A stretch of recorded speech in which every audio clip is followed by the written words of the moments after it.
Good morning everyone. तो बच्चों, पिछली क्लास में मैंने आपको बताया था कि अधिकरण क्यों बने, why there was a need of a tribunal.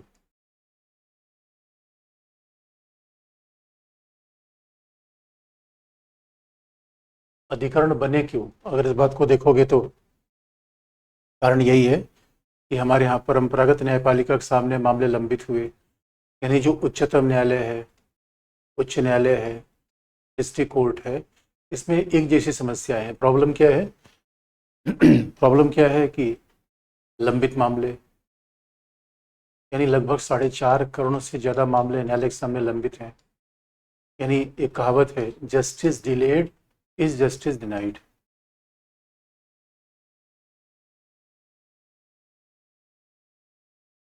Delayed justice, तो एक कहावत है कि यानी क्या बरसा जब कृषि सुखानी। तो ऐसा पढ़ाई करके क्या फ़ायदा, जब पीटी एग्ज़ाम हो गया तो पढ़ने क्या फ़ायदा।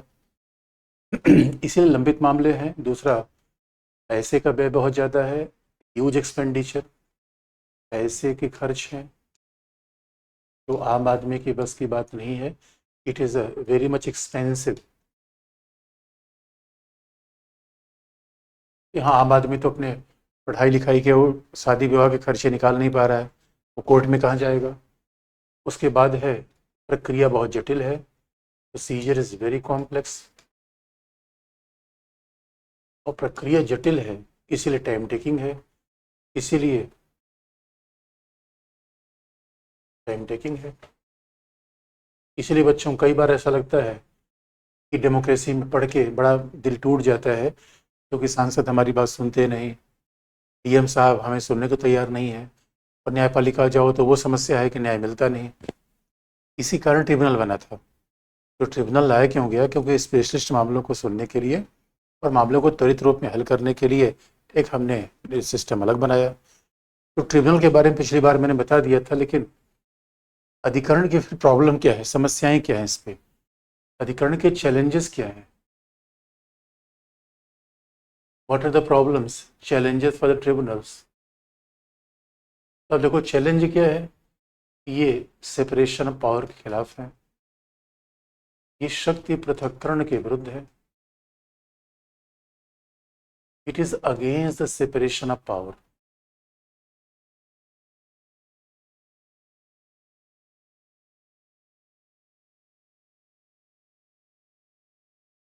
ये सेपरेशन ऑफ पावर के खिलाफ है, against the separation of power. इसका मतलब है, क्यों आप कहते हो भाई कार्यपालिका और न्यायपालिका के साथ बैठ जाना प्रॉब्लमेटिक है? आईएएस ऑफिसर जज एक साथ बैठ जाएंगे तो आखिर में कौन किसको कंट्रोल करेगा?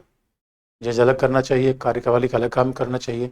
और अधिकरण में तो अधिकारी और न्यायाधीश दोनों हो जाते हैं। और दूसरी बात है, it's not only against separation of power, उसमें अब सवाल है कि जवाबदेहिता की बात भी आती है। और कुल मिलाकर ये न्यायालय की शक्तियों को कम कर रहा है। It is demeaning the power of judiciary.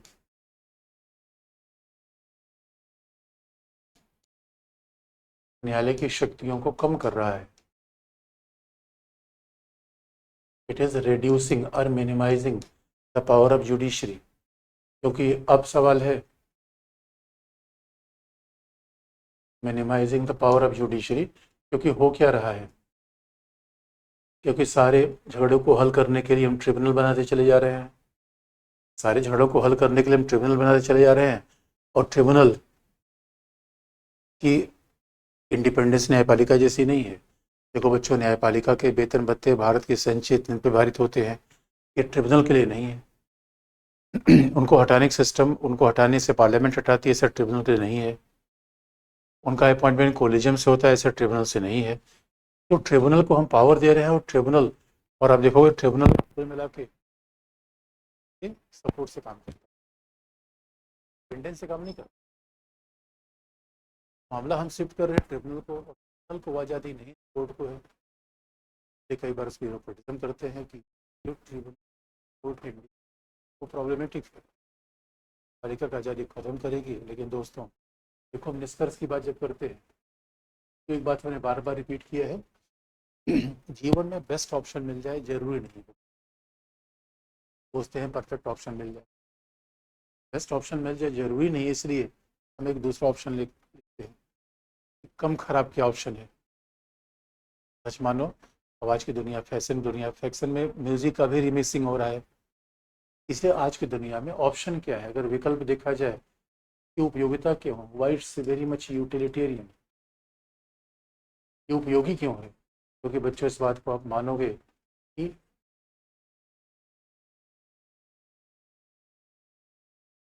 Why it is very much utilitarian, आखिर में इसकी उपयोगिता क्या है? और उपयोगिता ये है कि आज भी माना जाएगा कि जहाँ पे अब सवाल है कि अगर अधिकरण आप न बनाओ, सारा बोझ किस पे जाएगा? सुप्रीम कोर्ट, हाई कोर्ट और डिस्ट्रिक्ट कोर्ट पे जाएगा। Supreme Court, high court, district court के पास मामला जाएगा। इसलिए कहा जाता है कि there is need for the some solution. तो आप देखो दोस्तों, सोल्यूशन इसे एडमिनिस्ट्रेशन कहा जाता है। अगर हमारे पास समस्या का समाधान नहीं, खुद हम समस्या है, तो सोल्यूशन जरूर रहना चाहिए। अब आवाज तो आ रही है बच्चों, तो सोल्यूशन जरूर आना चाहिए। दूसरी बात इसीलिए कहा जाता है, देखो अधिकरण में हमेशा न्यायाधीश अध्यक्ष होता है, इसलिए न्यायपालिका की प्राथमिकता को हम स्वीकार करते हैं। Chairperson of tribunal is always जज। अधिकरण में न्यायाधीश ही अध्यक्ष होता है। The chairperson of tribunal is always a जज।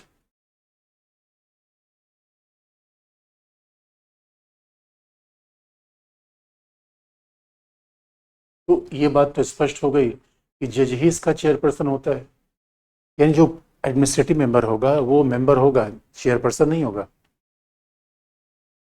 चेयरपर्सन तो किसी बच्चे ने आवाज़, अरे मेरे बच्चे देख थोड़ा था जुकाम मुझे हुआ भी है, अगर काम चले तो काम चला लो, ऐसे काम चल रहा तो चला लो। और दूसरी बात है, और अधिकरण के निर्णय की अपील कहाँ होती है? उच्चतम न्यायालय में। अधिकरण के निर्णय की अपील होती है उच्चतम न्यायालय में, यानी अधिक उच्चतम न्यायालय में और उच्च न्यायालय दोनों में होती है। यानी the appeal appeal against the decision of tribunal is lying before high court and supreme court. Ultimately court का कंट्रोल तो रहता ही है। Appeal can be, there may be appeal before supreme court and high court. There may be appeal before supreme court और high court against the decision of tribunals. तो tribunals के decision के खिलाफ तो अपील होती ही है। इस वजह से बात कही जाती है कि कहीं न कहीं इसकी उपयोगिता है, तो वी कांट डिनाई कि मतलब इसकी उपयोगिता नहीं है, अधिकरण का महत्व है। अब यही बात है, लेकिन अभी रिफॉर्म की जरूरत तो है दोस्तों। हमारे यहाँ देखो, जुडिशरी के कंट्रोल केवल ministry of law and justice करता है, जबकि जितने हमारे ट्रिब्यूनल्स हैं सब अलग अलग, जितने हमारे ट्रिब्यूनल्स हैं सबकी अलग अलग पेरेंटल मिनिस्ट्री है। तो आर्म फोर्सेस ट्रिब्यूनल में रक्षा मंत्रालय हेड है, एनजीटी में मिनिस्ट्री ऑफ एनवायरनमेंट है। तो हमें कोशिश करनी चाहिए कि एक ही बेंच के नीचे सबको लाया जाए, इसलिए ट्रिब्यूनल की जरूरत पड़ी। अगर सोच के देखो, ट्रिब्यूनल के अलावा आजकल एक जमानत हमारे संविधान में केवल परंपरागत न्यायपालिका थी, अब तो ट्रिब्यूनल भी काम कर रहा है। और एक खास बात है, ट्रिब्यूनल के अलावा देखोगे बच्चों, और ये बात अलग है कि जो हमारे यहाँ, तो इसीलिए आप देखोगे कि कुछ मामले सेंट्रल गवर्नमेंट के हैं, लेकिन वो ट्रिब्यूनल सामने नहीं जाते। जैसे कि आप देखो, कैट मूलतः आईएएस ऑफिसर के मामले को डील करता है। तो जो कैट होता है वो मान लो कि केंद्रीय प्रशासनिक अधिकरण,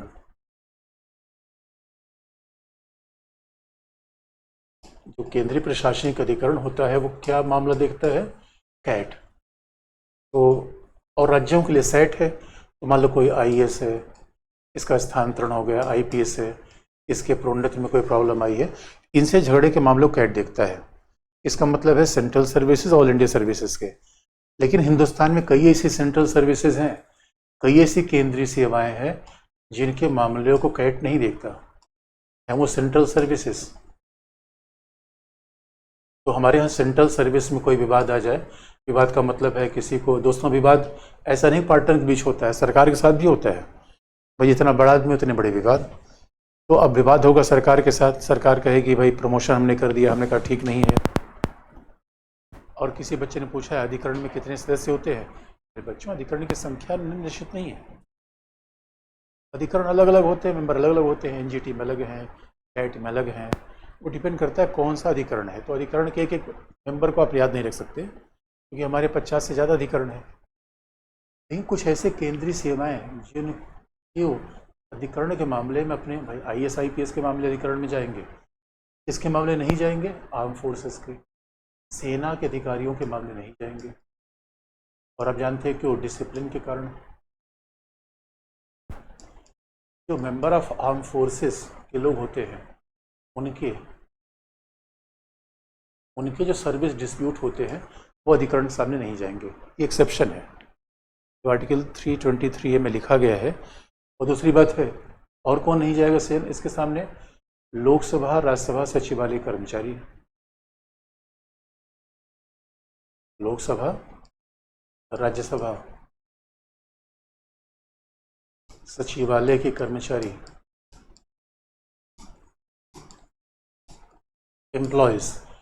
employees of secretariat of Lok Sabha and Rajya Sabha,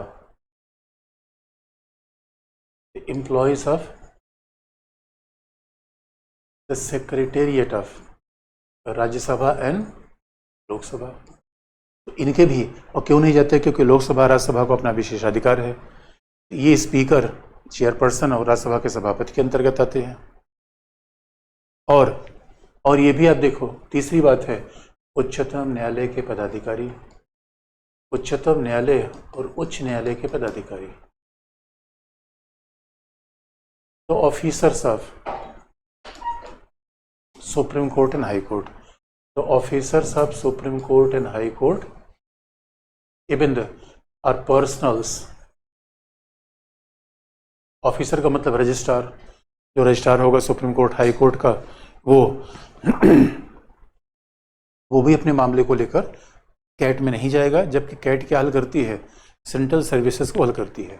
exception है कॉन्स्टिट्यूशन में दिए गए हैं, रीजन तीनों के अलग अलग हैं। आर्म फोर्सेस का मामला है अनुशासन, आर्म फोर्सेस का मामला अनुशासन है। दूसरी बात है लोकसभा राज्यसभा के विशेषाधिकार है। और तीसरी बात है उच्चतम न्यायालय उच्च न्यायालय का अपना इंडिपेंडेंस है। तीनों के लोग कैट के सामने नहीं जाते, केंद्रीय प्रशासनिक अधिकरण के सामने नहीं जाते। ये अपने आप में ये अधिकरण है। अब जरा लोक अदालत पे आ जाए बच्चों, एक और भी अदालत है लोक अदालत। ये हमने अधिकरण देखा, इन समय के साथ अदालतें बदली। नाम से ही बच्चों दिख रहा है लोक अदालत, इसका मतलब है कई बार ऐसा लगता है कि अदालत तो है लेकिन लोगों के लिए नहीं है। तो फिर नाम हमने क्या रखा है इसका? लोक अदालत, पीपुल्स कोर्ट। तो अब बड़ा इंटरेस्टिंग बात है, लोक अदालत आजकल खूब चर्चा में रहती है। यानी अब लोक अदालतें बनी क्यों? कारण वही है सुप्रीम कोर्ट की समस्या, बिन डिले मामला होता है, केसेस बहुत ज़्यादा है। यानी जिन कारणों से ट्रिब्यूनल बना गया उसी कारण से लोक अदालत बने। और आप पूछोगे क्या कॉन्स्टिट्यूशन में लोक अदालत कोई प्रावधान नहीं? कॉन्स्टिट्यूशन में कैट का प्रावधान है, अधिकरण का प्रावधान है, यानी सारे अधिकरणों की बात नहीं है, कैट की बात है कॉन्स्टिट्यूशन में। बाकी तो संसद ने विधि बना रखी है। लेकिन लोक अदालत का संविधान में प्रावधान नहीं है। There is no provision in the constitution.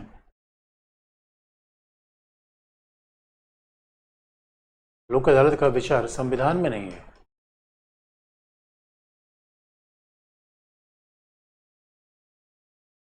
तो सवाल है फिर आया कैसे? ये विचार आया एक्ट से, संसदीय अधिनियम बनाया गया। संसद ने क्या बनाया? National services authority act, national services, national authority for legal services act, act बनाया गया नेशनल अथॉरिटी फॉर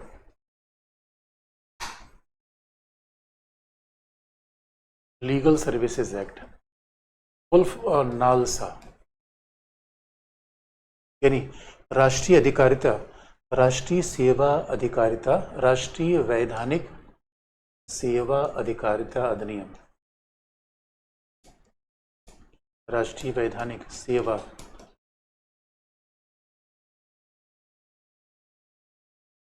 अधिकारिता अधिनियम। तो ये 87, 1987। तो 1987 की नालसा, इसी को हम कहते हैं NALSA, national authority for legal services act. NALSA से दो बातें आती हैं, लोक अदालत भी आता है और निःशुल्क न्याय भी आता है। तो आपको याद होगा डीपीएसपी में निःशुल्क न्याय है, हमारे यहाँ आर्टिकल 39A में है, free of cost legal justice. तो निःशुल्क न्याय की बात भी नालसा से आती है और लोक अदालत की बात भी आती है। इसका मतलब लोक अदालत का लीगल बेस है, कॉन्स्टिट्यूशन कुछ नहीं है। अब सवाल है कि अगर ये लोक अदालत है तो ये कैसी बनती है? लोक अदालत है कहाँ? देखो बच्चों, हमारे यहाँ इसमें चेंज किया गया 2002 में, थोड़ा सा इस एक्ट में 87 के एक्ट में थोड़ा राष्ट्रीय वैधानिक सेवा अधिकारिता अधिनियम, नालसा और आजकल खूब प्रचार वगैरह नालसा का आता है। और आप जानते हो डेमोक्रेसी में हर चीज़ फ्री मिलनी चाहिए, और सच मानो शिक्षा, स्वास्थ्य और कम से कम legal services, health, education, legal services, ये सब क्या मिलनी चाहिए? Free of cost. Health services तो फ्री ऑफ कॉस्ट मिलनी चाहिए स्वाभाविक तौर पर, इसीलिए राष्ट्रीय वैधानिक सेवा अधिकारिता अधिनियम की बात कर दी गई। अब सवाल ये है कि आखिर में कौन सी है? लोक अदालत का मतलब क्या है? अब ऐसा दिखता है कि देखो अदालत में क्या होता है? प्रक्रिया। भाई अदालत जाओगे बच्चों, क्या होगा? वकील लेना पड़ेगा, फीस देना पड़ेगा और तारीख पे तारीख करनी पड़ेगी। यानी ऐसी अदालत चले जाओ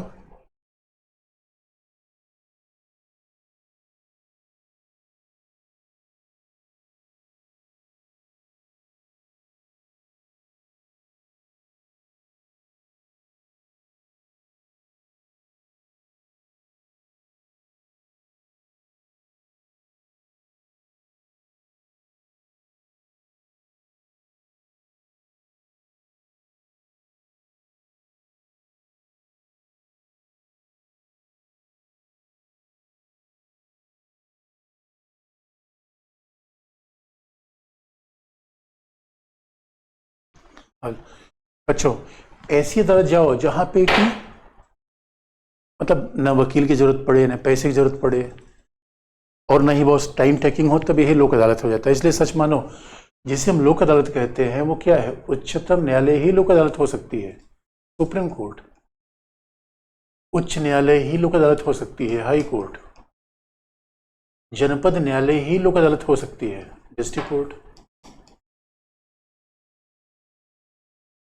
याद रखना, जब हम लोक अदालत की बात करते हैं तो जो नालसा का चीफ होता है सुप्रीम कोर्ट का चीफ जस्टिस, यानी चंचूड़ महोदय नालसा का चेयरपर्सन है, पैट्रन है।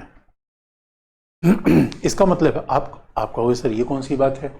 उच्चतम न्यायालय, उच्च न्यायालय, जनपद न्यायालय, यही लोक अदालत बन जाता है? तो उत्तर है हाँ, यही लोक अदालत है। क्यों? क्योंकि आप कहोगे सर जज भी वही रहेगा, वही रहेगा, बिल्डिंग भी वही है, जज भी वही है, सब कुछ वही है, लेकिन बस एक फ़र्क है। जैसे आप देखते हो होटल में जाते हो, होटल में और भंडारे में क्या फ़र्क होता है? भंडारे में फ्री ऑफ कॉस्ट खाना है। लोक अदालत क्या है? अरे वो भंडारा है। भंडारे का मतलब है आराम से जाओ, फ्री में खा के निकल लो। तो वही अदालत यानी वही उच्चतम न्यायालय होगा जब मामला क्या होगा कि आपको मामला हल किया जाएगा। इन जज वही होगा, लेकिन वकील की जरूरत नहीं है, पैसे की जरूरत नहीं है और प्रक्रिया की जरूरत नहीं है। तो जब अदालत से वकील, पैसे, प्रक्रिया तीनों हटा दो, तो अब जब ये लोक अदालत क्यों बनेगी? क्योंकि न तो इसमें तो लोक अदालत की कार्यशैली कैसी होगी, तो कैसी होगी यानी वर्किंग स्टाइल कैसी होगी?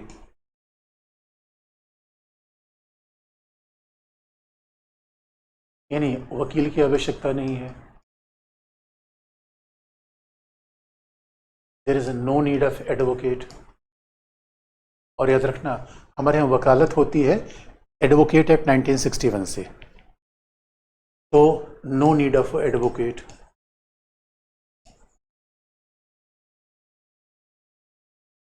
दूसरा, पैसे की आवश्यकता नहीं है,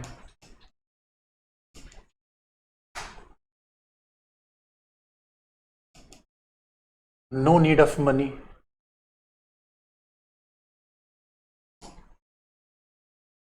यानी फ्री ऑफ कॉस्ट, कुल मिला के यानी फ्री ऑफ कॉस्ट जस्टिस, पैसे की भी आवश्यकता नहीं है और तारीख पे तारीख नहीं होगी, क्योंकि प्रक्रिया आसान होगी। प्रक्रिया क्या होगी? प्राकृतिक न्याय, प्रक्रिया समाप्त, there is no problem for the procedure, यानी मामले को हल करना है। अब ये नहीं कि तारीख पे तारीख दौड़ाते रहना, तो मामले को हल किया जाएगा। इसलिए बच्चों, जो हमारे यहाँ वर्किंग जुडिशरी है वही लोक अदालत के रूप में काम करती। कैसे? मान लो महीने में एक बार उच्चतम न्यायालय का न्यायाधीश पूछेगा, सारे वकीलों से कहेगा भाई जो मामले 10-10 साल से उसमें आपस में शामिल हो उसको लोक अदालत सामने ला दो। भाई 10 साल से झगड़े में लगे हुए हो, इससे अच्छा है कि चट मंगनी पट ब्याह हो जाए, बजाय कि बिला वजह इसमें झंझट किए हुए हो। इसे लोक अदालत के सामने कौन सा मामला जाता है? याद रखिए, आप कहोगे सर ये बताओ कोई, अगर आप पूछोगे कि क्या सर कोई परमानेंट लोक अदालत नहीं है, इसका मतलब यही लोक अदालत होती है, हफ्ते में एक दिन, महीने में एक दिन लोक अदालत बन जाएगी। अदालत वही है, लेकिन हमारे यहाँ 2002 में ये प्रावधान किया गया परमानेंट लोक अदालत होगी डिस्ट्रिक्ट लेवल पे। कुछ राज्यों में स्थापित की जा रही है, लेकिन अभी आप जानते हो दोस्तों, हमारे सरकार के पास पैसे भी कम है, क्योंकि अदालत बनाने का मतलब है कोर्ट बनाना, फिर उसमें जज को अपॉइंट करना, फिर उसके लिए रेजिडेंस रखना, तो हर जगह पैसा लगता है। जरा सोच के देखो, हमारे यहाँ तो जस्टिस स्पीडी होनी चाहिए, आर्टिकल 39A में लिखा है free of cost legal justice होनी चाहिए। इसलिए हमने सोचा था कि 2002 में संशोधन किया था और ये कहा था कि स्थायी लोक अदालतें होनी चाहिए, परमानेंट लोक अदालत होनी चाहिए, कम से कम डिस्ट्रिक्ट लेवल पर। There must be a permanent Lok Adalat, और डिस्ट्रिक्ट लेवल पर परमानेंट लोक अदालत के बाद 2002 में इस एक्ट में अमेंडमेंट द्वारा कर दी गई है। फिर भी अभी थोड़ी समस्या ये है कि अभी प्रभावी रूप में काम नहीं कर पा रही है। लेकिन लोक अदालत फिर किन मामलों को देखती है? याद रखो बच्चों, जहाँ पे चाहे अधिकरण हो, चाहे किन मामलों के, what are subject come before the Lok Adalat, यानी लोक अदालत के सामने कौन से मामले आते हैं। आपको मैं याद दिला दें, लोक अदालत के सामने वही मामले आते हैं जो सिविल किस्म के हैं, जो दीवानी मामले हैं, सिविल या दीवानी।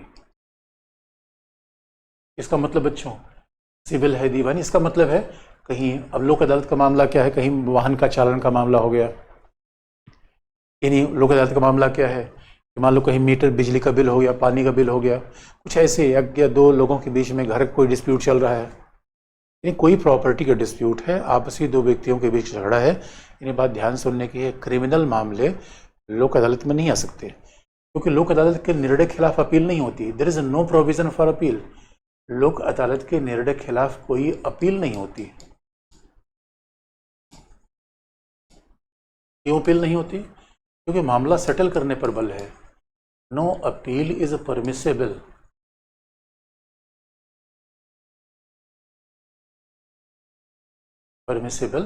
Against the decision of Lok अदालत।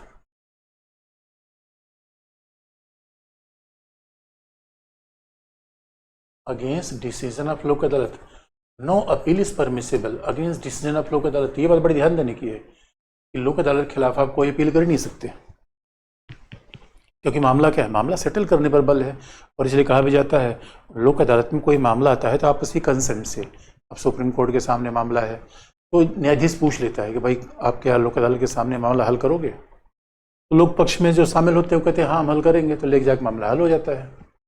अब चूंकि मामला कंसेंट से आया है, इसीलिए कहा जाता है इसके खिलाफ अपील की गुंजाइश नहीं है। इसके खिलाफ अपील गुंजाइश नहीं है। इसलिए आप देखोगे लोक अदालत का पर्पज़ ये है कि भाई अब उसमें मामले हल किए जाएं, क्योंकि वैसे तारीख पे तारीख चलती रहती है। आज आप कोर्ट में गए, कल कोर्ट में गए, परसों कोर्ट में गए, तो ये पर्पज़ है लोक अदालतों का। उसमें सिविल मामले जाते हैं। हाँ, एक बात और याद दिला दें, अब देखो दोस्तों, कई बार अगर मान लो कोई लॉ पढ़ा होगा, प्रैक्टिस में देखा होगा, तो कोई बच्चा कहेगा नहीं नहीं सर उसमें भी वकील की आवश्यकता होती है। बच्चों थियरी बात अलग है, प्रैक्टिस में अलग है। थियरी तो मामला अलग है। दूसरी बात, क्रिमिनल मामले में भी थोड़े ऐसे छोटे मोटे मामले होते हैं जो लोग अदालत के सामने लाते हैं, लेकिन वो छोटे मोटे मामले जहाँ समझौता हो जाता है। आप कहोगे क्रिमिनल मामले लोग अदालत सामने क्यों नहीं आते, हत्या मर्डर ऐसे मामले लोग अदालत सामने आ ही नहीं सकते, क्यों? अरे भाई, जहाँ किसी ने हत्या कर दिया, मर्डर कर दिया, वहाँ कौन समझौता होगा? क्योंकि समाज खिलाफ अपराध है। तो यहाँ फिर कोई कंप्रोमाइज़ नहीं हो सकता। और आप न्यूज़पेपर में बार बार आर्टिकल आपने देखना कभी, तो न्यूज़ देता है नालसा का चीफ पैटर्न होता है चीफ जस्टिस। तो उच्च न्यायालय में कौन लोक अदालत अपना लगाने की घोषणा करेगा? Chief justice of high court, और डिस्ट्रिक्ट में डिस्ट्रिक्ट जज, और उच्चतम न्यायालय में चीफ जस्टिस। और जब ये मान लो कभी महीने में एक दिन ये राष्ट्रीय लोक अदालत अपनाते हैं, यानी पूरे देश की अदालतें उस दिन लोक अदालत के रूप में काम करेंगी। कश्मीर से कन्याकुमारी तक जितनी अदालतें हैं सब लोक अदालत के रूप में काम करेंगी, इससे मामले को तत्काल हल कर दिया जाए। तो ये एक नया तरीका है जुडिशरी का। यानी कुल मिला के बच्चों बस याद रखना, अधिकरण का मामला क्या है? वो विशेषज्ञता के लिए है। अधिकरण का मामला जस्टिस को तेज करने के लिए है, लेकिन लोक अदालत का मामला फ्री ऑफ कॉस्ट के लिए भी है। केवल जस्टिस तेज हो जाए, भाई ट्रेन तेज हो जाए, भाई फास्ट ट्रेन चल जाए तो टिकट भी चाहिए। फास्ट ट्रेन चलना पर्याप्त नहीं है, बस उसमें टिकट भी चाहिए। इसलिए इसका पर्पज क्या है? निःशुल्क भी न्याय देना, केवल तेज ही न्याय देना नहीं। जबकि अधिकरण का पर्पस निःशुल्क नहीं, क्योंकि उसमें ज़्यादातर डिस्प्यूट व्यापारिक होते हैं और व्यापारी लोग पैसा देने के लिए तैयार हैं, उसमें कोई प्रॉब्लम नहीं है, बस उनका मामला जल्द हल होना चाहिए। लास्ट आपको बता दें बच्चों, वैसे आजकल आप देखते हो कंज्यूमर फोरम भी आ गया है। कंज्यूमर फोरम में भी एक क्या उपभोक्ता न्यायालय, उसमें भी आप जा सकते हो। उपभोक्ता न्यायालय का भी स्वभाव लोक अदालत जैसा ही होता है। कोई भी मामले आप लेके चले जाओगे वो हल हो जाएगा। और बच्चों, न्यायालय का मामला तो आजकल परिवार न्यायालय भी आ गया है, यानी पति पत्नी के बीच झगड़े के लिए परिवार न्यायालय। तो न्यायालय हमारे यहाँ तमाम किस्म के आ गए हैं अब तो, जैसे मामले को जल्दी हल किया जाए। और परिवार न्यायालय में तो हमेशा महिला ही जज होती है, क्योंकि ये माना जाता है कि पुरुष और महिला के बीच झगड़े में महिला थोड़ी कमजोर पोजीशन में है। तो लेकिन लास्ट में पार्ट देख लें, आर्बिट्रेशन रिकंसिलिएशन। अभी 2023 में भी संशोधन हुआ और ये बड़ा इंपॉर्टेंट है। हमारे यहाँ एक नई प्रणाली चली, इसका नाम है आर्बिट्रेशन रिकंसिलिएशन। अगला है सुलह और मध्यस्थता। यानी बच्चों, जो उपभोक्ता फोरम है वो अब आप देख लेना थोड़ा। उपभोक्ता फोरम भी लोक अदालत जैसा है। तो उपभोक्ता फोरम का मतलब आप जानते हो कि जहां मान लो हमने टीवी खरीदी, अब टीवी में कोई गड़बड़ी है। अब टीवी में गड़बड़ी है तो पता चला कि अब न्यायपालिका के सामने जाएंगे, जितनी टीवी नहीं उतने तो, जितनी मुर्गी नहीं उतने मसाला। इसलिए उपभोक्ता फोरम बनाया गया कि किसी उपभोक्ताओं कोई समस्या हो, सामान कोई ठीक न दिया गया हो, उस फोरम में जाएंगे और उस बेचने वाले के खिलाफ कंप्लेन करेंगे, मुकदमा लड़ेंगे। लेकिन वहाँ जाने के लिए कोई पैसा उससे ज़रूरत नहीं है, आप अपने आप मामला लेकर जाइए, अपने आप की पैरवी करिए। ये विचार है उपभोक्ता फोरम का। तो उससे भी, लेकिन उससे भी ज़्यादा महत्वपूर्ण है सुलह और मध्यस्थता। आजकल 2023 में इसमें फिर अमेंडमेंट हुआ, सुलह और मध्यस्थता, आर्बिट्रेशन एंड रिकंसिलिएशन।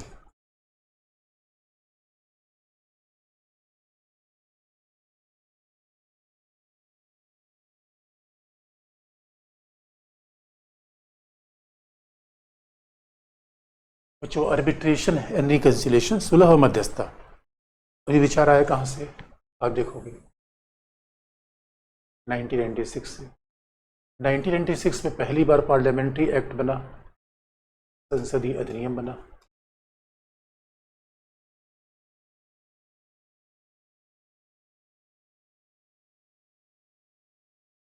ये पूरा प्रावधान आया 1996 के पार्लियामेंट्री एक्ट से, संसदीय अधिनियम से। यानी ये किसका भी प्रावधान संविधान में नहीं है और लॉजिकल है बच्चों। जो प्रावधान संसदीय एक्ट में है, अधिनियम में है, वो कॉन्स्टिट्यूशन में तो है नहीं। तो अब संसदीय अधिनियम में ये प्रावधान बना। अब बड़ा दिलचस्प पहलू ये है कि जब संसदीय अधिनियम में प्रावधान बन गया, उसके बाद फिर इसमें संशोधन हुआ 2005 में, फिर अभी 2016 में, फिर 2023 में, अनेक संशोधन होते रहे। मतलब अमेंडमेंट लगातार में हुआ है। इसका मतलब इसका कोई नहीं कोई रेलिवेंस है इसका, तभी तो संशोधन हो रहा है। और ये हमारे यहाँ बच्चों नई बात है, देखो 91 में उदारीकरण आ गया। आप इकोनॉमी पढ़ोगे आगे चल के, आप पढ़ा होगा आपने बच्चों, अब उदारीकरण आ गया तो भारत क्या कोशिश कर रहा है कि ज़्यादा से ज़्यादा निवेश आकर्षित करे। अब निवेश आकर्षित करेगा तो याद रखो हमारे यहाँ विदेशों के व्यापारी भी आएंगे, अपने व्यापारी आएंगे। अब मान लो दो व्यापारियों ने पार्टनरशिप में कोई कंपनी लगा दी और उनके बीच आपस में झगड़ा हो गया। अब इनको भी परंपरागत न्यायालय के सामने भेजना ठीक नहीं है, यानी चाहे लोक अदालत हो, चाहे अधिकरण हो, चाहे सुलह और मध्यस्थता हो। उसमें एक बात तो है कि हम परंपरागत न्यायालय का विकल्प ढूंढना चाहते हैं। हम सुप्रीम कोर्ट नहीं जाना चाहते, हम हाई कोर्ट नहीं जाना चाहते, हम डिस्ट्रिक्ट कोर्ट नहीं जाना चाहते, हम मामले को हल करना चाहते हैं। अच्छा ये भी देखो ध्यान देने की बात है बच्चों, जब अंग्रेज हमारे यहाँ आए तो देखो हमारे यहाँ तो सुलह करने का तरीका क्या था, पंचायत। अब ये बड़ा इंटरेस्टिंग पार्ट है, हमारा गांव का जो देसी तरीका था बड़ा इंटरेस्टिंग है। कभी गांव में कोई झगड़ा वगड़ा होता था, सरपंच जी बैठते थे, 4-5 गांव के प्रबुद्ध लोग बैठते थे, चट झगड़ा खत्म कर देते थे। लेकिन जब से अंग्रेज हमारे यहाँ आए, नया सिस्टम ला दिया अदालत, और आज उस अदालत के सामने 4.5 करोड़ मामले पेंडिंग है। अब जरा सोच के देखो बच्चों, नाम बड़ा भारी है, आर्बिट्रेशन, रिकंसिलिएशन। सुलह मध्यस्थता का मतलब क्या होता है? अरे भाई कोर्ट जाए बिना मामला हल कर देना। अब जरा आप कहोगे सर अच्छा आउट ऑफ कोर्ट सेटलमेंट, अरे कोर्ट जाने की आवश्यकता ही नहीं बच्चों। और कोर्ट जाने की समस्या क्या है? अरे कोर्ट जाओगे तो फिर वही बात है, पैसा। पता चला आए थे हरिभजन को होटल लगे कपास, आए थे न्याय लेने के लिए, पैसा खर्च हो गया, पैसा खर्च हो गया, समय लग गया। और भाई कोई आदमी रोज रोज न्यायालय जाएगा तो करेगा क्या? वकीलों के लिए तो अच्छा है रोज न्यायालय जाए, आम आदमी रोज रोज न्यायालय थोड़ी जाएगा। इसलिए ऑप्शन आया और कि हम उदारीकरण में भी आगे बढ़े। और दोस्तों जहाँ पे न्याय लंबित होगा वो गुड गवर्नेंस का पार्ट कैसे होगा? तो 96 आप समझ लो ईयर बड़ा इंपॉर्टेंट है, उदारीकरण के बाद का फेज। इसीलिए किया गया कि सब सुलह मध्यस्थता अधिनियम लाया गया। ये मतलब क्या है? सीधी सी बात है, इसका मतलब क्या है? Out of court settlement.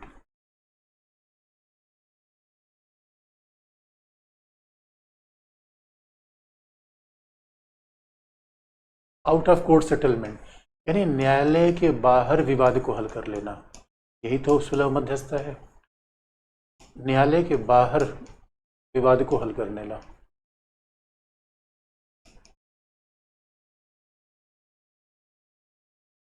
ये न्यायालय की जाने की जरूरत है ही नहीं है। इसका मतलब है फिर क्यों कहाँ जाने की जरूरत है? तो सुलह मध्यस्थता अधिनियम बताता है कि न्यायालय जाने की जरूरत नहीं, बल्कि आपको कहाँ जाना है? Mediation centre. आप मध्यस्थता केंद्रों का निर्माण किया जा रहा है इस एक्ट के हिसाब से। अब न्यायालय आपको जाने की आवश्यकता नहीं है, आपको जाने की आवश्यकता है मीडिएशन सेंटर। मेडिटेशन सेंटर नहीं बच्चों, मीडिएशन। वैसे मेडिटेशन भी जाना चाहिए, लेकिन ये है मीडिएशन सेंटर। और आप कहोगे सर मेडिटेशन सेंटर कहाँ है? हर राज्य ने कोशिश कर रहा, अब हर राज्य कोशिश कर रहा है कि अपने यहाँ एक मेडिटेशन सेंटर बना दे। दिल्ली में कई मेडिटेशन सेंटर है। अब मेडिटेशन सेंटर में कैसे जा सकते हो? जैसे लोक अदालत में क्या होता है, लोक अदालत में 2 तरीके से मामला ले जा सकते हैं। एक तो हम 10 साल से न्यायालय में लड़ रहे हैं, तो जैसे कह दे महोदय हमारा मामला लोक अदालत भेज दो, ऐसा ही यहाँ भी है। सुलह मध्यस्थता में भी कोई मामला हम सीधे ले जा सकते हैं, और जो 10 साल से जहाँ झगड़ा चल रहा है उसको भी ले जा सकते हैं। ये मध्यस्थता केंद्र करेगा क्या? इसे मध्यस्थता केंद्र क्या करेगा? इसमें बाकायदा वकील होंगे, इसके मेंबर होंगे, और बाकायदा उनका नाम आपको देख लेना है। और ये मध्यस्थता का मतलब है 2 पक्षों के बीच में अनौपचारिक रूप में हल कर देंगे विवाद। तो सुलह का सीधा मतलब है, अरे बच्चों मान लो कि 2 पार्टनर रह रहे हैं, 2 पार्टनर आए दिल्ली और उन्होंने सब मिलजुल के सामान खरीदा, उसके बाद झगड़ा हो गया।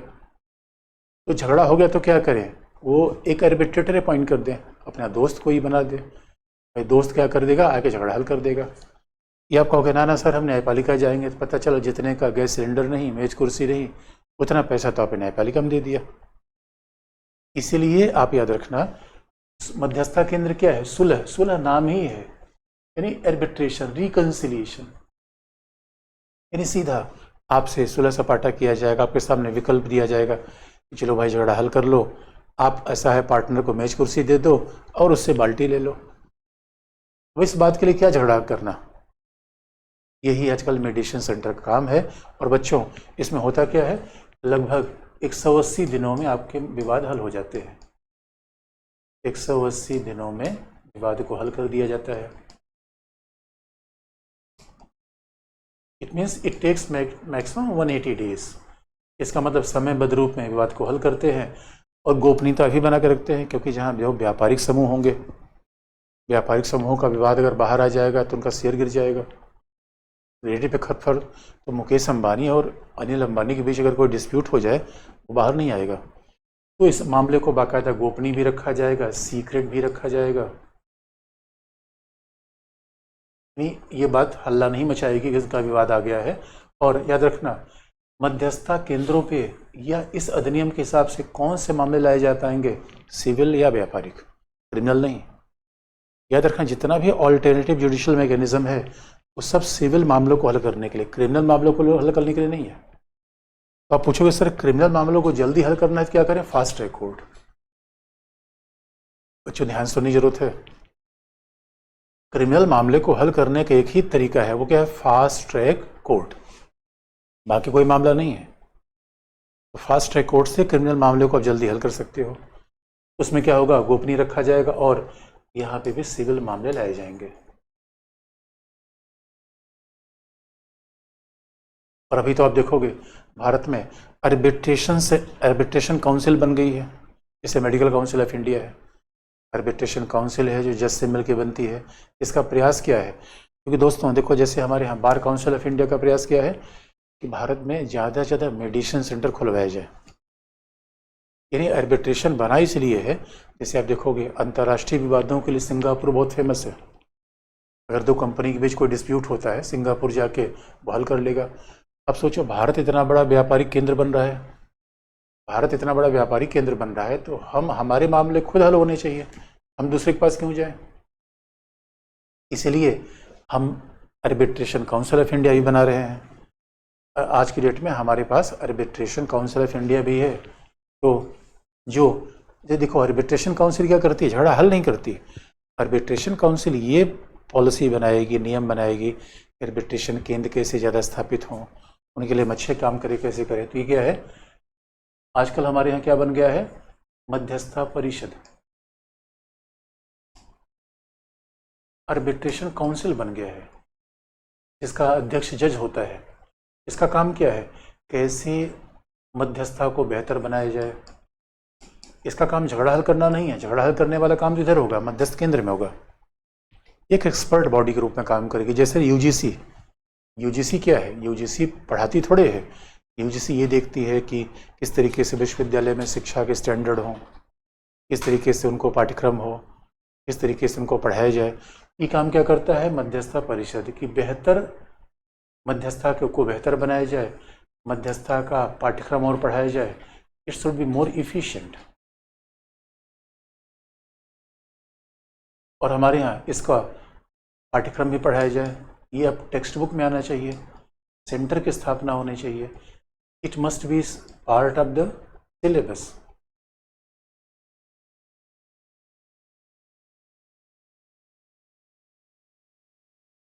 इसको पाठ्यक्रम में शामिल किया जाए, इसको सिलेबस के रूप में भी शामिल किया जाए।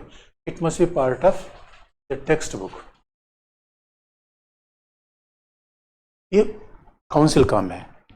और इसलिए बच्चों, ये है मध्यस्थता परिषद। तो इसी के साथ हम न्यायपालिका खत्म कर सकते हैं। हाँ, अब ये कर सकते हो कि क्या इसके निर्णय से अपील होगी, तो हाँ, मध्यस्थता परिषद के निर्णय से अपील संभव है। There is a provision for appeal. और कोई पक्ष मध्यस्थता से अपने आप को अलग कर सकता है। यानी ऐसा नहीं है कि एक बार वो मध्यस्थता में गया उसको वहाँ रहना ही पड़ेगा। और किसी को लग रहा है कि भाई मध्यस्थता ठीक नहीं हो रही है,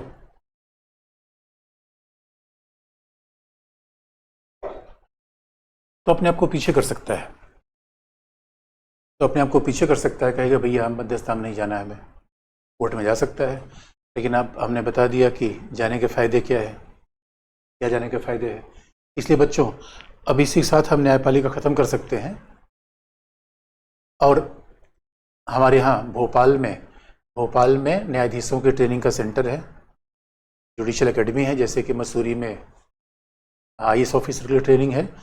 तो न्यायपालिका में इसी के साथ खत्म कर सकते हैं। अब बच्चे सवाल पूछ लें, उसके बाद हम शुरू करेंगे पंचायती राज। तो इतनी है न्यायपालिका। अब जरा आप ऑन कर देना उस कमेंट को। अब जरा आप सवाल पूछ लो कि जुडिशरी हमने खत्म कर दिया, आप सवाल पूछ लो, उसके बाद हम शुरू करेंगे। बेहतर क्या है समझ में नहीं। बेहतर का मतलब है पूजा, बेहतर का मतलब है मध्यस्थता को बेहतर कैसे बनाया जाए, मध्यस्थता को बेहतर कैसे बनाया जाए, इसको सिलेबस में कैसे शामिल किया जाए, इसको प्रावधान कैसे अच्छा बनाया जाए, यानी इसको और कैसे, जैसे हमने कहा यूजीसी का काम क्या है, यूजीसी पढ़ाती थोड़ी है, यूजीसी पढ़ाती नहीं है, यूजीसी क्या करती है, पाठ्यक्रम तय करती है, गुणवत्ता तय करती है। वैसे मध्यस्थता परिषद करेगी, जैसे यूजीसी यानी यूनिवर्सिटी, जो यूनिवर्सिटी को एजुकेशन देखने का वाला काम है वो कौन करता है, यूनिवर्सिटी ग्रांट कमीशन। तो अच्छा, किसी बच्चे ने पूछा है लोक अदालत का प्रावधान संविधान में नहीं है, सुप्रीम कोर्ट हाई कोर्ट की अदालत कैसे अंदर आता है। अरे मेरे बच्चे, आशुतोष, संविधान प्रावधान नहीं है, लेकिन संविधान ये तो कहता है भाई झगड़ा हल करो। कुछ कुछ संविधान की भावना समझ के हम खुद भी काम कर सकते हैं। हर बात तुम्हें कोई कुछ कहेगा थोड़ा, कुछ कुछ समझ भी लिया करो। सर जी मध्यस्थता समझ नहीं आया। अरे आराधना ने पूछा है, देखो आराधना, सीधी सी बात है, मध्यस्थता का मतलब क्या है, न्यायालय नहीं जाना है। अरे मध्यस्थता का मतलब मैंने बता दिया कि जब भी तुम्हारा किसी पार्टनर साथ झगड़ा हो, न्यायालय में जाने की आवश्यकता नहीं है, किसी एक व्यक्ति को पकड़ लो और कह दो भाई देखो, मध्यस्थ में सरपंच, गांव की भाषा में थोड़ा यूज कर लो। इससे पहले सरपंच, मैंने कहा बच्चों मध्यस्थता छोड़ दो, मध्यस्थता को ऐसे देख लो, गांव की भाषा में सरपंच, जो सरपंच होगा, आप कहोगे सर सरपंच कौन होगा, रिटायर्ड जज हो सकता है, सिटिंग जज नहीं होता, वो तो पहले से न्यायपालिका में इंगेज है, वकील हो सकता है। सरपंच होगा, मामले को हल कर देगा। बच्चे ने पूछा फास्ट ट्रैक कोर्ट में क्या होता है।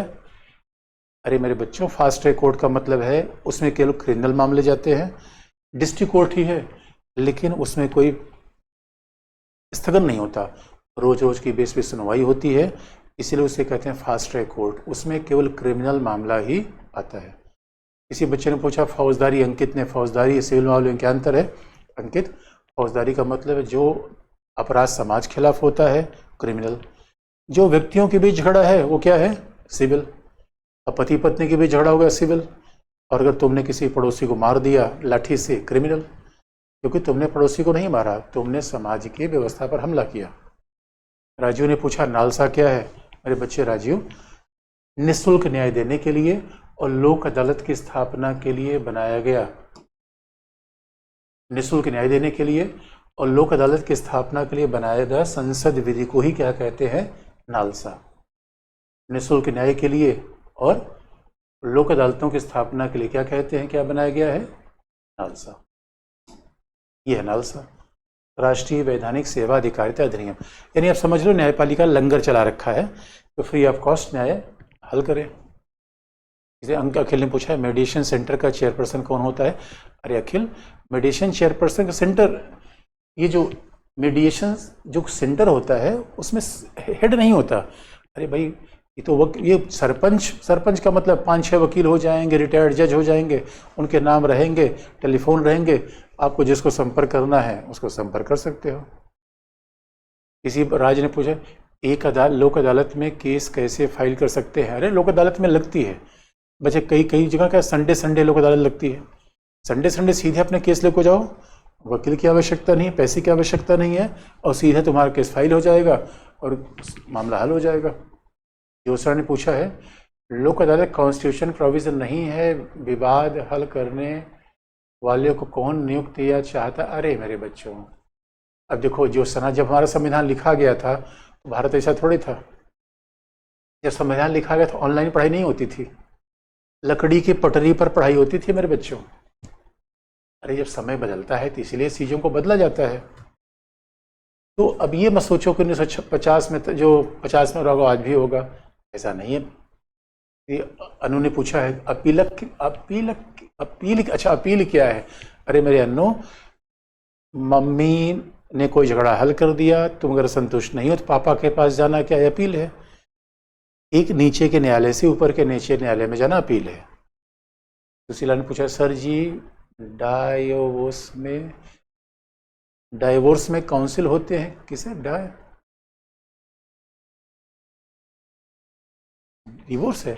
डिवोर्स में जो काउंसिल होते हैं वो क्या होते हैं? अरे काउंसिल मतलब वकील मेरे बच्चे, वकील को ही काउंसिल कहते हैं, याद रखना। और जो सरकारी वकील कौन है कोर्ट में? Attorney general. अटॉर्नी जनरल का मूल काम क्या है? सरकारी वकील। अटॉर्नी जनरल को सहायता कौन देता है? सर रिट क्या है? प्रशांत ने पूछा। अरे बच्चे रिट क्या है? आदेश है, एक परमादेश है जो उच्चतम न्यायालय बाकी संस्थाओं को प्रदान करता है, उसी को कहते हैं रिट। अरविंद ने पूछा है कि दीवानी फौजदारी मामलों में क्या अंतर है? अरे मेरे दीवानी मतलब सिविल। अब तुम्हारा किसी पड़ोसी के साथ जमीन का झगड़ा है, दीवानी मामला है, और तुमने सब पड़ोसी का सर फोड़ दिया, फौजदारी हो जाएगा। किसी संदीप ने पूछा लोक अदालत किस अनुच्छेद में है? अरे मेरे बच्चे लोक अदालत जब संविधान में है नहीं तो अनुच्छेद कहाँ से आएगा? रिटायर्ड जज ट्रिब्यूनल का चेयरपर्सन हो सकता है क्या? अरे हाँ, रिटायर्ड जज ही ट्रिब्यूनल का चेयरपर्सन होता है। अरे सिटिंग जज के पास कहाँ इतना फुर्सत है यार, और सिटिंग जज को ही वहाँ रखना होता तो जज के न्यायपालिका के अलावा ट्रिब्यूनल हम कैसे बनाते? सवाल ही नहीं पैदा लगता। What is judicial restraint? Vastu ने पूछा है। देखो जुडिशियल रिस्ट्रेंट का मतलब है सीधी बात से न्यायपालिका सक्रियता न अपनाए, केवल परंपरागत काम करे, उसी को कहते हैं जुडिशियल रिस्ट्रेंट। यानी judiciary should not over step, judiciary should not be active, that is judicial restraint. और आप देखोगे ऐसे अभी उच्चतम न्यायालय से पूछा गया कि भाई सेम सेक्स मैरिज पे कानून बना दो, उच्चतम ने कहा ना भाई ये संसद काम है, ये जुडिशियल रिस्ट्रेंट है। लोक अदालत के फैसला ना मानने के ऊपर की अदालत में जा सकते हैं पूजा? नो पूजा। लोक अदालत का निर्णय बाध्यकारी होता है, आप ऊपर नहीं जा सकती, आपको नीचे ही रहना पड़ेगा क्योंकि आपने समझौता कर लिया है। Is there any role of supreme Court in appointment chairperson tribunal? आप देखोगे ट्रिब्यूनल के चेयरपर्सन के अपॉइंटमेंट करने में स्वाभाविक तौर पर मेन तो भूमिका गवर्नमेंट की होती है, हटाने में सुप्रीम कोर्ट के जज की भूमिका होती है, हटाने में। लेकिन जहाँ तक कैट की बात है तो कैट के तो बाकायदा जो जजेस के अपॉइंटमेंट होते हैं उसमें सुप्रीम कोर्ट की भूमिका होती है, तो सुप्रीम कोर्ट सरकार सलाह लेती है, ये सच बात है। ग्राम न्यायालय के न्यायाधीशों की कैसे होती है? अच्छा बच्चों देखो ग्राम न्यायालय क्या है? ग्राम न्यायालय अलग है,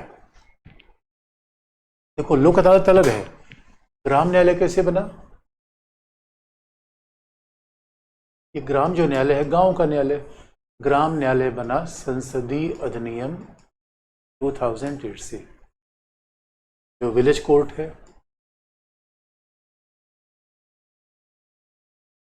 ये लोक अदालत नहीं है, ये संसदीय अधिनियम से 2008 से बना।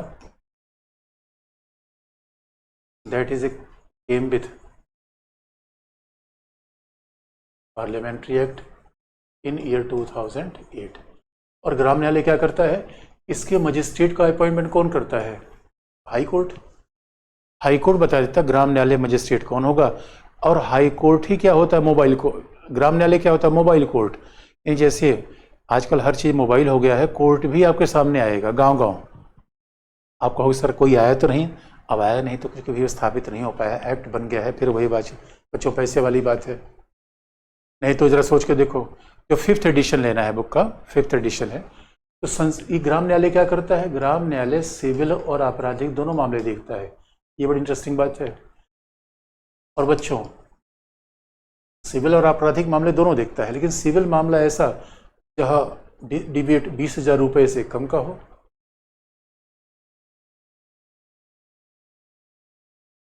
20,000 रुपये से कम का जो झगड़ा हो, यानी any dispute less than 20,000 rupees.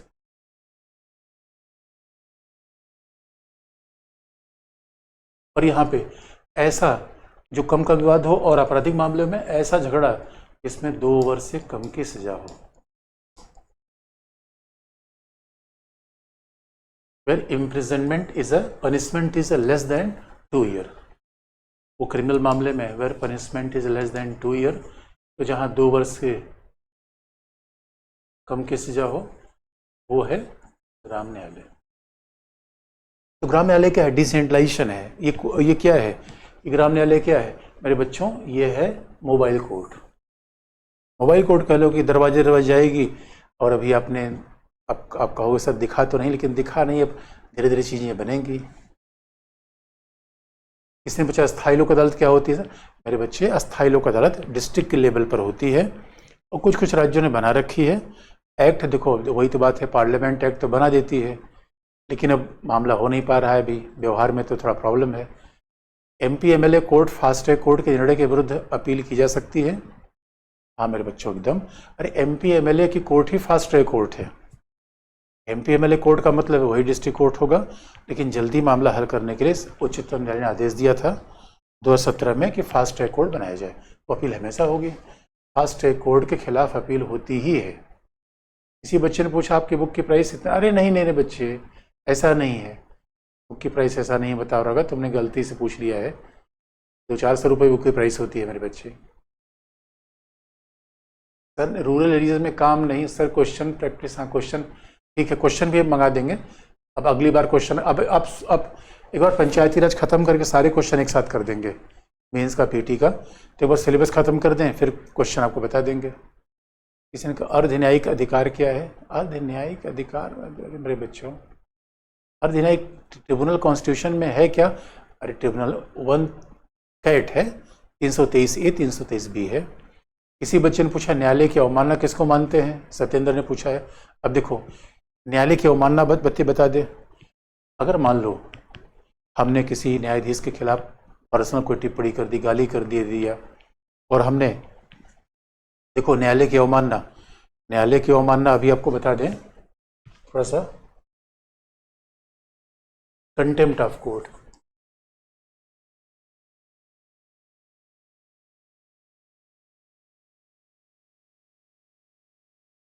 वो न्यायालय की अवमानना क्या है, कंटेम्प्ट ऑफ कोर्ट क्या है?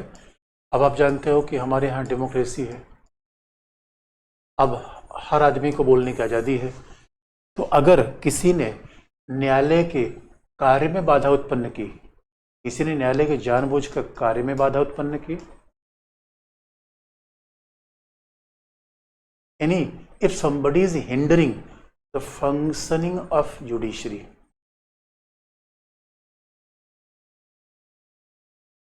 अगर कोई न्यायालय काम में बाधा उत्पन्न कर रहा है या जानबूझकर न्यायालय का निर्णय लागू नहीं कर रहा है,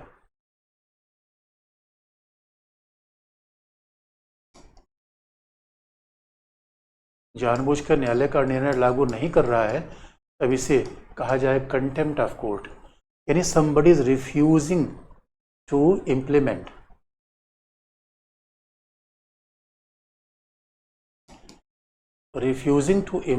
the decision of court। इसका मतलब है दोस्तों, इसलिए देखो न्यायालय का अवमानना की शक्ति से रखी गई है। अगर मान लो न्यायालय अवमानना ना हो तो यार यकीन मानना कि आज की डेट में कोई भी न्यायालय का निर्णय मानेगा ही नहीं।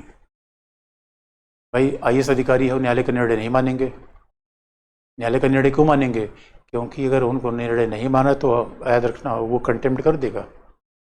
इसलिए उत्तराखंड सरकार के खिलाफ अभी आपने देखा होगा उच्चतम न्यायालय ने कंटेम्प्ट की बात कही है कि आपने जिम कॉर्बेट में जो निर्माण किया है वो हमारे निर्णय के खिलाफ है, हमारे आदेश के खिलाफ है, तो कंटेम्प्ट होता है। जो अगर किसी निर्णय जानबूझ के लागू न किया हो पहला, या न्यायालय काम में हस्तक्षेप कर रहा है दूसरा, कंटेम्प्ट होगा, या बिलावजह न्यायाधीश के आचरण पर टिप्पणी कर रहा है, कंटेम्प्ट होगा। लेकिन कई बार हमारे यहाँ बच्चों ये भी होता है कि आजकल लोग लाइमलाइट में आने के रखने के लिए झूठ मूठ का भाषण दे देंगे।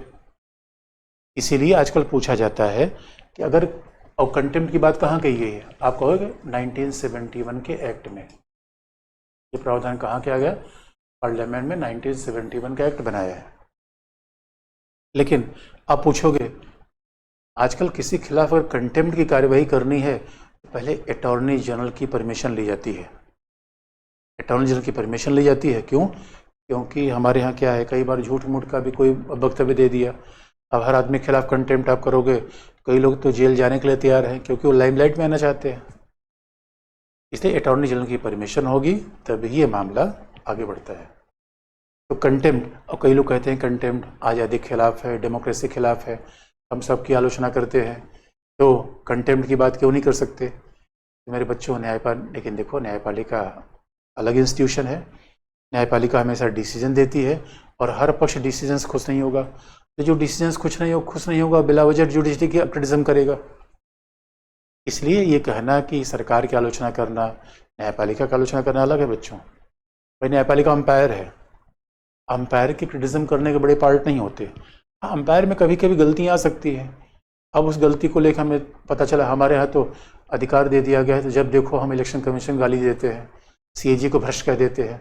अगर यही कंटेम्प्ट ना होगा तो न्यायालय को ऐसे कह देंगे, और जब न्यायालय को भी ऐसे कह देंगे तो लोगों का भरोसा न्यायालय से उठेगा, तो डेमोक्रेसी के लिए अच्छी बात नहीं है।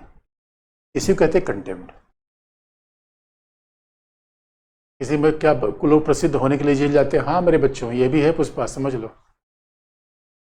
सर क्या एससी के न्यायाधीश को एससी में नियुक्त किया जा सकता है? अरे मेरे बच्चे, तुम कह रहे हो कप्तान को मैं दरोगा बना दूं, ऐसा क्यों कह रही हो सुधीर? क्या एससी किसी न्यायाधीश को? अरे कमाल की बात है यार, ऐसा नहीं होता मेरे बच्चे। वही हमने कहा ना कि आईएएस बन के खुद तुम कह रहे हो आईएएस को हम पीसेस बनाना चाहते हैं, क्यों बनेगा कोई?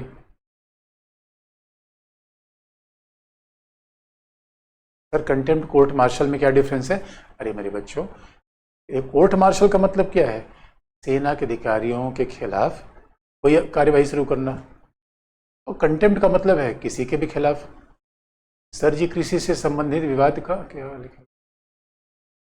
कृषि से संबंधित विवाद का हरित अधिकरण में ले आ सकता है प्लीज? अरे नहीं, देखो कृषि से संबंधित विवाद का मतलब ऐसा होगा, हाँ इस विवाद को ले आ सकते हो। कोई किसान बहुत ज़्यादा पेस्टिसाइड डाल रहा है, कोई मान लो कोई बगीचे कटाई कर, तो ले जा सकते हो, अन्यथा नहीं। अन्यथा इस बात पे नहीं ले आ सकते। पुष्पा इलाहाबाद यूनिवर्सिटी वाले भी इतना कर लेते हैं। मध्यस्थता की अपील की प्रक्रिया क्या है? अरे बच्चे सीधे कोर्ट में चले जाओ। प्रक्रिया, उस प्रक्रिया के चक्कर मत पड़ो। हमें बेसिक बात पढ़नी है, समझना है कि प्रक्रिया के चक्कर में क्यों पढ़ोगे। सर अभी बंगाल में कंटेम्प्ट किया है ईडी को। हाँ सही बात है, बंगाल में, उत्तराखंड में। तो कंटेम्प्ट ना हो तो लोग न्यायालय की बात मानेंगे ही नहीं। जैसे इलेक्शन कमीशन की बात नहीं मानते, वित्त आयोग की बात नहीं मानते। किसी बच्चे ने कहा विष्णु का प्रेशर ग्रुप क्या है? अरे मेरे बच्चे, जैसे तुम अपने टीचर पर प्रेशर बनाते हो, पेरेंट्स पे प्रेशर बनाते हो कि मम्मी मोबाइल नहीं दोगी तो मैं इस बार होली पे नहीं आऊँगा, वैसे ही हमारे यहाँ किसान हैं, मजदूर हैं, वो सब सरकार पर प्रेशर बनाते हैं अपनी बात को पूरा करवाने के लिए। इसलिए अब देख रहे हो क्या पंजाब के किसान बार बार क्या कर रहे हैं? प्रेशर बना रहे हैं। प्रेशर बना रहे हैं कैसे? दबाव डालने के लिए। Does the recommendation of Supreme Court in appointment of chairperson tribunal is binding of government? Richa ने पूछा है। देखो Richa, it is almost binding when Supreme Court, लेकिन कभी भी government can ask for reconsideration. Government can always ask for reconsideration, although practically it appears binding in nature, but government has right to be disagree. न्यायालय के बाहरी विवाद को हल करना, इसका क्या कारण है? अरे मेरे बच्चों, न्यायालय में कभी गए नहीं हो, मेरे अरविंद पूछ रहा है न्यायालय में प्रॉब्लम क्या है? पैसा, तारीख पे तारीख, समय लगता है। किसी बच्चे मध्यस्थता जिला स्तर पर हो सकता है? कोशिश की जा रही है बच्चों, धीरे धीरे कोशिश की जा रही है। किसी बच्चे आपकी बुक किस नाम? अरे मेरे ही नाम से मिलेगी मेरे बच्चे, मेरे ही नाम से मिलती है। ग्राम न्यायालय में सुनवाई कौन करता है? जज होता है, एक जज होता है, ग्राम न्यायालय में सुनवाई करता है। किसी बच्चे ने कहा मेरी बुक पंचायती राज नहीं। अरे नहीं बच्चों, पंचायती राज का नाम नहीं लिखा होगा, ऐसा लिखा होगा स्थानीय स्तर पर शक्ति का विकेंद्रीकरण, ये होगा, उसी का नाम है पंचायती राज। तो बच्चों फिर अगला टॉपिक पंचायती राज का हम देखें। इलेक्ट्रिक बॉन्ड में क्या है? इलेक्टोरल बॉन्ड है मेरे बच्चे, जो उच्चतम न्यायालय में रद्द कर दिया है। सर जादू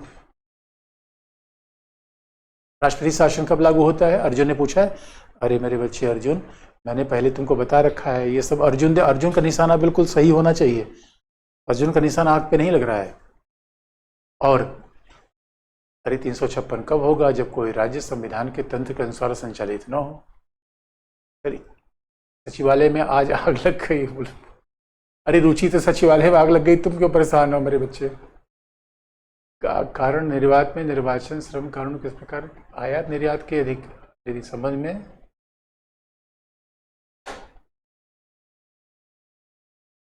आयात निर्यात के संबंध में कारण रोपण में निर्वाचन विचार में श्रम कानून किस प्रकार लागू होता है? अरे भाई अरे मेरे बच्चे, आजकल हर जगह ट्रिब्यूनल होता है, आयात निर्यात के मामले में भी होता है। तो वहाँ कोई विवाद हो गया, किसी ने कस्टम दिया नहीं दिया, तो उस मामले को हल किया जाता है। फिर आप टोटल आर्टिकल करवाएंगे, अरे मेरे बच्चे इतना जितना आर्टिकल हमने करवा दिया तो सफिशिएंट है। टोटल आर्टिकल पढ़ के क्या करोगी? 395 आर्टिकल थोड़ी पढ़ना है।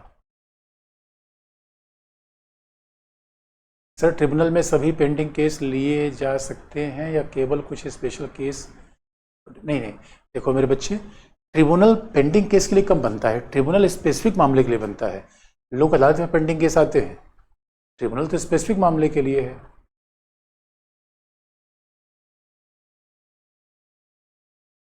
तो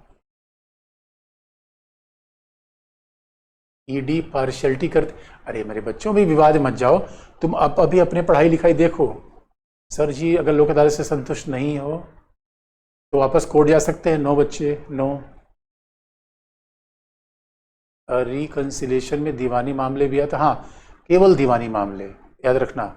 इन सब मामलों में लोक अदालत, आर्बिट्रेशन, रिकंसिलेशन, केवल दीवानी मामले। सर सब आर्टिकल क्या याद कर रखना? अरे बिल्कुल, ये जरूरत ही नहीं है। सभी संशोधित अधिनियमों को पढ़ा, अरे मेरे बच्चों अधिनियम तो इतना जरूरी नहीं है। अधिनियम क्यों पढ़ना चाहते हो? इतना जरूरी नहीं है मेरे बच्चों। और जो अधिनियम आपको मैं बता दूंगा, करंट अफेयर आपको बता दिया जाएगा। बाकी अभी पॉलिटी वाला सवाल मैं हल करवा दूंगा। हाँ, इस कैट और सेट में क्या अंतर है? रुचि ने पूछा है। कैट संघ में काम करता है, वही सेट राज्य में है। यानी बिहार के लिए सेट होगा, केंद्र सरकार के लिए कैट होगा, राजस्थान के लिए सेट होगा। स्टेट एडमिनिस्ट्रेटिव ट्रिब्यूनल, राज्य प्रशासनिक अधिकरण। क्या कोई जज के खिलाफ हम टिप्पणी करें तो गलत होगा? अरे मेरे दोस्तों पर्सनल टिप्पणी मत करो, जजमेंट खिलाफ कर सकते हो। जजमेंट खिलाफ टिप्पणी करना न्यायिक अवमानना नहीं है।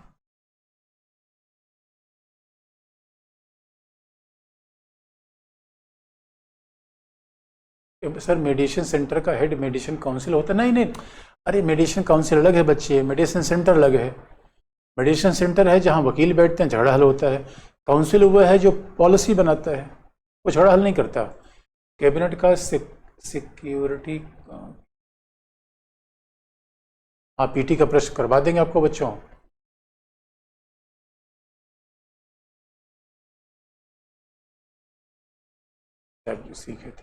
ठीक है।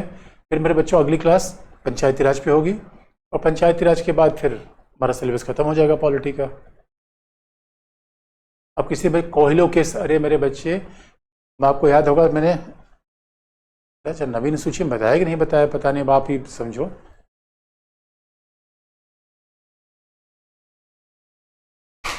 ठीक है बच्चों, आज के लिए इतना ही, थैंक यू।